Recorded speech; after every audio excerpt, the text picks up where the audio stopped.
cho mùa xanh lá còn tim bình yên quá, phương xa người về quê đón Tết.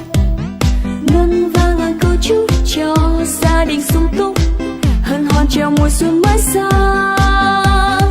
Xuân đang về trên lối cho tâm hồn phơi phới, rộn rã hơn cả bao điệu nhạc xuân vui. Ô kia mùa xuân đơm hoa mùa cây trái, nắng chiếu lấp lánh trên cành mai. Nhà nhà hạnh phúc đón xuân vừa sang, đón thêm bao điều bình an. Chúc nhau không phiền lo, gia đình luôn ấm no. Chúc nhau nhiều điều may, trái tim yêu thật nồng say. Vui xuân vầy đón Tết này, Mùa xuân về mang bình an qua đây, người người cùng đón Tết xuân về đây. Nắng xuân tô hồng trời mây, pháo hoa reo mừng xuân quay quần bên bánh trưng. Hát khúc ca mừng xuân, trái tim thêm mừng rộn vui. Hãy yêu người cất tiếng cười, mùa xuân tràn càng về đây tươi mới yêu đời.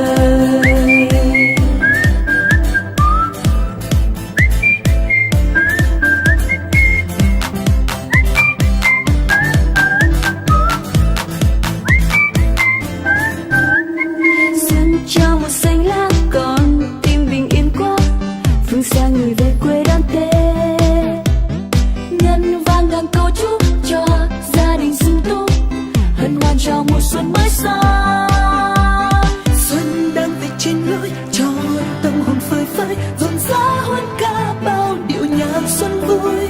Ô kia mùa xuân đơm hoa mùa cây trái, nắng chiếu lấp lánh trên cành mai. Nhà nhà hạnh phúc đón xuân vừa sang, đón thêm bao điều bình an. Chúc nhau không phiền lo, gia đình luôn ấm no. Chúc nhau nhiều điều may, trái tim yêu thật nồng say.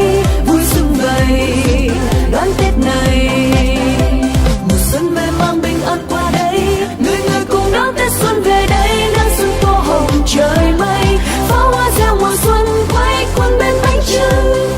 Hát khúc ca mừng xuân, trái tim thêm mừng rộn vui. Hãy yêu người cất tiếng cười, mùa xuân tràn càng về đây tươi mới. nhà nhà hạnh phúc đón xuân vừa sáng, đón thêm bao điều bình an. Chúc nhau không phiền lo, gia đình luôn ấm no. Chúc nhau nhiều điều may, trái tim yêu thật nồng say. Vui xuân vầy đón Tết này, Mùa xuân về mang bình an qua đây.